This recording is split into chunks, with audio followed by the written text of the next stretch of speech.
Hello guys. তো তোমরা সবাই কেমন আছো? অনেকদিন পর আবার ভিডিও করলাম। এখন বাজে রাত 12:30। বলো তো এত রাতে কেন ভিডিও করছি? কারণ কারণ আমার কাছে আজকের দিনটা খুব স্পেশাল।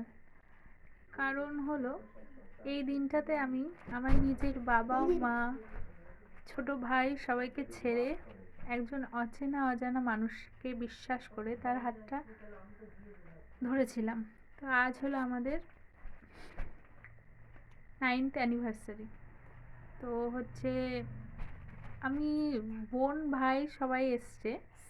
তো আমি ভাবলাম যে ওরা হয়তো এমনি এসছে ঘুরতে, ভাইয়ের যেহেতু একটু পরীক্ষা আছে তাই এসছে।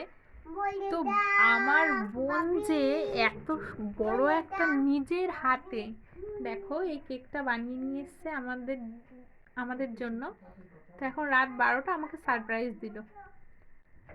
তো এই কেকটা আমরা যাতে না জানতে পারি, আমাদের ঘরে ফ্রিজ থাকার সত্ত্বেও ফ্রিজে রাখেনি, আমার ভাসুরের ঘরের ফ্রিজে রেখেছে। তো বাইরে যাওয়ার নাম করে এটা এনে আমাদের দিল। আচ্ছা, এর থেকে আর বড় সারপ্রাইজ কি হতে পারে বলো? তো তোমরা সবাই আশীর্বাদ করো। তো টাটা।